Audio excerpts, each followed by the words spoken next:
Good morning. So what do we need to do to get from the third dimension to the fifth dimension? In this video I'm going to talk about the four elements, taking your body to the next level, and I'm going to add another thing in the end that might going to be a bit of a surprise to you guys. Moving from the third dimension to the fifth dimension. Where's the fourth dimension? Where did it go? That's exactly the point. Moving from the third dimension to the fifth dimension has to go through the fourth dimension, which is Mother Earth, which is nature, which is the reality that we know of that surrounds us, creation. And creation is expressed through the four elements. When we are moving to the fifth dimension, it's important first to understand that this is not a different universe, not at all. Well, it is this universe perceived differently.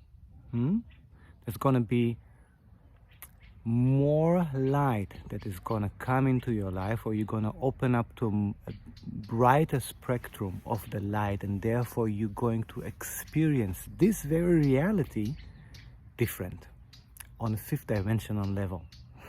So what it means is you don't need to die physically and be reborn to get there.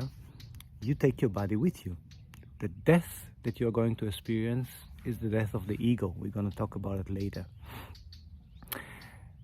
So we are taking our body with us to the next dimension, which is already here.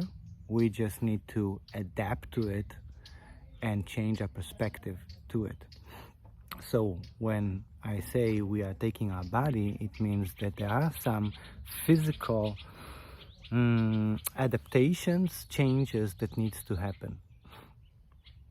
And this just actually means being more connected with our body. Because what happens is that our spirit comes down into our body gradually through all of our lifetimes, and it wants to simmer more and more deeper, or it needs to simmer deeper and deeper into the physical form. So the physical form has to adapt to something grander. Soul, spirit, is a lot of light. There's something beyond the limits of the physical body and mostly of the physical brain. So all of these needs to adapt and to expand. When it comes, well, the brain needs to expand, the body needs to lighten up so it can absorb more of the light. Think about what you're doing daily. You're breathing, you're drinking, you're eating, and you're absorbing yourself in the light. The sunlight. This is what we need in order to sustain our physical body. It starts with breath, because this is what we do constantly, non-stop, every other second, even when we sleep. And this is the first clue. Breath needs to expand. We need to be more connected with breath. We need to absorb more oxygen into our body to be able to do that. So breath work is highly important when we are talking about moving from the third to the fifth dimension. Start today. You should have started yesterday to connect with your breath. Take more of that deep conscious breath, because breath connects you with your body. This is the very first thing that connects you with your body. In Hebrew, the word for breath and the word for spirit are very similar. They derive from the same root cause. So language is already showing us the connection between breath and spirit. Even we say is aspiring, or perspiration, right? There's some word in this like this in English. So take more time to connect with your breath and make sure that the quality of the air is good, right? You probably want to get out of those crowded cities. You probably want to get elevate yourself, get to a higher elevation, mountains, where the quality of air is fresher and better. Next in line, water. Your body contains 70 to 75% water as you are born. It slowly, gradually gets down, or we are drying up. At least most of humanity is drying up because we forget the importance of water and we forget to drink. Many people go to food instead of going to water because we are conditioned through the history of humankind to look for minerals in food, but what actually our body craves mostly is water. We are 75% water. So increase your water. Drink more water, not just drinking the water, because the water needs to absorb into your cells.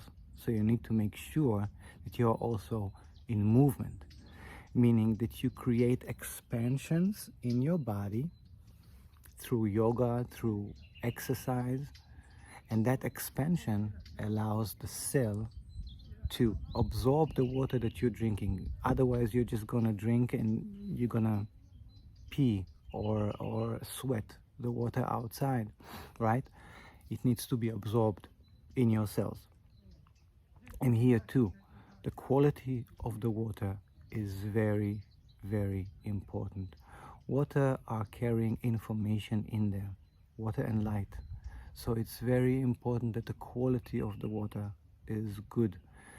Do diligent research on it, what quality of water I'm talking about, so you know how to elevate yourself on that aspect too. This is the second element. Water is also the element of, this is also our emotions, right? So this is also a reminder to connect with your emotions. Totally different video for that, but just pay attention that you connect with the water, the inner water of yourself, which means your emotions, your feelings. Okay, next in line is food, right? We digest food, we need food in order to give ourselves the energy and the building materials to constantly rejuvenate, or just to keep this body going. So this too is an important factor. Now, please start reading the labels of the food that you're buying in the supermarkets, okay? If you can avoid buying ready food, this is the best. But if you cannot, if you know, time and the way that you live your life doesn't allow it, or just restrict you from cooking your own food, then please read the labels, please read the ingredients, and start avoiding, first of all, names that you do not understand, and second, all of those materials being put into the food that our body doesn't need, right? Check those out. Check out information about processed sugar, about all those processed flour. This needs to be, you need to, or I remind you to start opening your mind to that, so you digest and consume the building materials that are really necessary for your growth and not to hinder you, not those ones that keeps you in a loop, in some sort of how you call it, I lost the word. When you're getting into a loop of things that take more of your body and more of who you truly are, than give you the nourishment that you need. So as we elevate and as we are calling forth for a lighter body, pay attention that in English we say light and lighter, and light, sunlight, and being lighter, which is the opposite of heavy. As the body becomes lighter, so it can contain more light, we are also wanting to look for those lighter foods, the ones that are digested easily, the ones that have more nutrition in them and more and better quality of water that is containing in them. In other words, fruits and vegetables, and mainly fruits. Now, I'm not recommending you just to become a fruitarian or just to move to eating healthier food without making the adjustment that is needed to that. You cannot just take your body and move it somewhere else without moving your consciousness with it. Your emotional state, your brain, your mental state, all of them have to shift together so your body can absorb higher frequency of food. Higher frequency of food is found mostly in fruits. Why? Because they come from flowers, and flowers have the highest frequency in nature. They are also higher elevated on the trees, so they bring us the higher consciousness. This is also why Adam and Eve were tempted to try them in the Garden of Eden.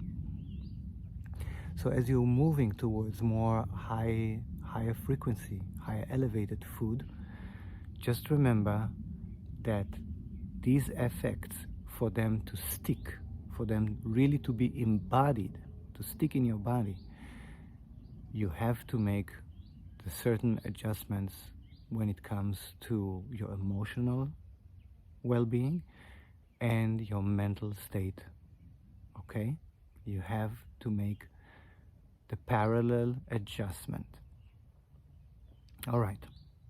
Next, sunlight. Please make amends with the sun. Somehow we got conditioned that the sun is dangerous, that it's eating up on consuming our life, that it's creating wrinkles and promoting skin cancer. All of this is not entirely true. It's a very narrowed version of the truth. So I invite you to make more research about that. The sun and the light of the sun is highly important for your well-being. Just think about it like that. If there was no sunlight, there would be nothing growing around us, right? And if there's nothing growing around us, how can we live a life? What would we eat? What would we immerse in? What kind of greenery would we love? It's not a coincidence that the color of the heart chakra is green, that the color represented for hope is green. So I encourage you to absorb more sunlight, meaning be more in the sun. Of course, do that only at the amount that your skin is able to absorb, and allow your skin gradually to develop a way to absorb the sunlight. And there are also certain hours in the day that you can go out to the sun, or that it's better for starters to go out to the sun, to enjoy the sun. And maybe this is the key word here, enjoying. Just enjoy being in the sunlight. Isn't it wonderful? I used to spend times in the northern countries of the Americans and Europe, where sometimes there was no sun. There's no sun for days and weeks, and that was so depressing. There's something very, very unique about the sun that brings us joy in life, that brings a smile to our face, that even allows us just to bask in the sun, right? Just to relax. So, sunlight, the next thing. And there we have the 4 elements. air, water, solids, earth, and fire. And all of these are the elements that are the building blocks of your physical body. It's again no coincidence that we have 4 nucleids to our DNA and 4 elements to creation. Move more with these 4 elements. Get to know the 4 elements. Get to know how they are affecting your body, how your body is consisted of them on a physical, spiritual, mental, and emotional level. What does the 4 elements mean to you? There's more information on my website when it comes to that. And the 5th element, right? Because we are moving to the 5th dimension. Surprise, is love. Love is all around, but not just love, my dear friends, because love is all encompassing. Love can be actually expressed in depression. Love can be expressed in anger. There's all sorts of things in love, because love is the spectrum of all of our emotion. If you take the spectrum of human emotion and you put one word to it, it will be love. So what I'm talking about when I'm saying we are moving to the 5th dimension, and love is the 5th element to it, or the crucial key to it, it means bringing all of these together, all of your life experience, all of it, the negative and the positive, the so-called good and the so-called bad, bringing all the 4 elements into one conjunction point. And that is represented by self-love, or even better said, unconditional love. Unconditional love. Now, this video is not about unconditional love. Get yourself informed about unconditional love. There are thousands of information out there, especially from me, videos and online information about what is unconditional love. I will just say it in one sentence. Unconditional love is what it is. A love that has no condition, absolutely no condition. And it starts with judgment. And there are so many out there, so many people out there that believe that they are on the path to the 5th dimension, but they still carry enormous amount of judgment. And judgment means separation. And judgment and separation means you are divided from something out there, and this something out there is represented by something inside of yourself. And if you are not whole, then you cannot move forward. You cannot make this quantum leap into the 5th dimension, which again is already here, is just a change of perspective, an elevation of your body, an absorption of light, and a welcoming of your own spirit into the journey that you call life. And with that, my dear friends, I wish you a lovely day.